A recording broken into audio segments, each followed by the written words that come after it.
তৃণমূল কংগ্রেস পরিচালিত এই পৌরসভা আপনার ট্যাক্সের টাকা দিয়ে পিকনিক করছে। আরে পিকনিক করার ইচ্ছে যখন এত নিজের পয়সায় কর, নিজের বাপের পয়সায় কর। আর যদি না থাকে বুনিয়াদপুর বাস স্ট্যান্ডে হাতে বাটি নিয়ে বস, বিজেপি ভিক্ষা দিবে পিকনিক করার জন্য। হতে দেব না, আমরা খেতে দেব না। আমরা নরেন্দ্র মোদীর ভক্ত। নরেন্দ্র মোদী বলে না খাউঙ্গা না খানে দুঙ্গা। আমরা খাওয়াতেও বিশ্বাস করি না, নিজেরাও খাওয়াই না। আর যারা খাওয়ার চেষ্টা করছে সাধারণ মানুষের টাকা, জনগণের টাকা, গরিব মানুষের টাকা, কান মোলে তাদের কাছ থেকে গরিবের টাকা ফেরত দেওয়ার দায়িত্ব ভারতীয় জনতা পার্টির। ভারতীয় জনতা পার্টি সেটা করবে।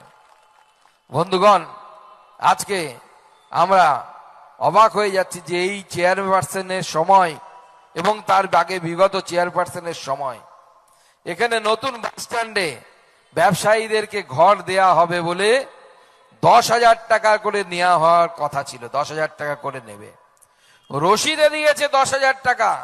অথচ এক একজন ব্যবসায়ীর কাছ থেকে, কারো কাছ থেকে 70,000 টাকা, কারো কাছ থেকে 18,000 টাকা, এবং সেই টাকা কারো কাছ থেকে 70,000 টাকা, কারো কাছ থেকে 80,000 টাকা করে নেওয়া হয়েছে। জনগণের ট্যাক্সের টাকা দিয়ে এখানে মিউনিসিপ্যালিটি পিকনিক করছে।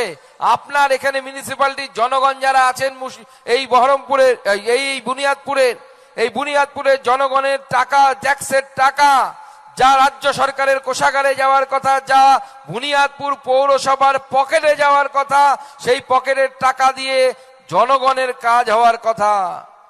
জনগণের কাজ হচ্ছে না। তৃণমূল কংগ্রেস পরিচালিত এই পৌরসভা আপনার ট্যাক্সের টাকা দিয়ে পিকনিক করছে। আরে পিকনিক করার ইচ্ছে যখন এত নিজের পয়সায় কর, নিজের বাপের পয়সায় কর। আর যদি না থাকে বুনিয়াদপুর বাস স্ট্যান্ডে হাতে বাটি নিয়ে বস, বিজেপি ভিক্ষা দিবে পিকনিক করার জন্য। মানে জনগণের টাকায় পিকনিক করবি? আমরাও তো এই শীতের সময় মাঝে মাঝে আমাদের পার্টির পিকনিক হয়, আমাদের কর্মীরা করে। আমরা তো জনগণের টাকায় করি না, আমরা তো নিজের পকেট থেকে টাকা দিয়ে করি। আমরা নিজের পকেট থেকে সবাই যার সামর্থ্য মতো 50 টাকা 100 টাকা দিয়ে পিকনিক করি। আজকে ভাবতে অবাক লাগে, মহোৎসব চলছে যে এখানে যে জনগণের ট্যাক্সের টাকা দিয়ে, সেই টাকা দিয়ে মহোৎসব চলছে। আমরা অবাক হয়ে যাই। একটা মন্ত্রী এখানে থাকার পর হসপিটাল নেই।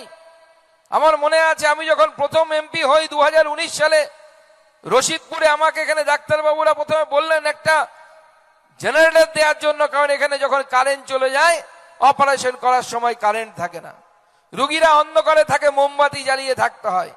যখন টাকা দিলাম, টাকা দেওয়ার পর বলছে স্যার আমরা নিতে পারছি না। বলে কেন? ওর তৃণমূল কংগ্রেস থেকে চাপ আসছে যে আপনার দেয়া জেনারেটর নেওয়া যাবে না। ভাবুন এরা কোন জায়গায় পৌঁছে গেছে। আজকে দক্ষিণ দিনাজপুর জেলা চিত্র পরিবর্তন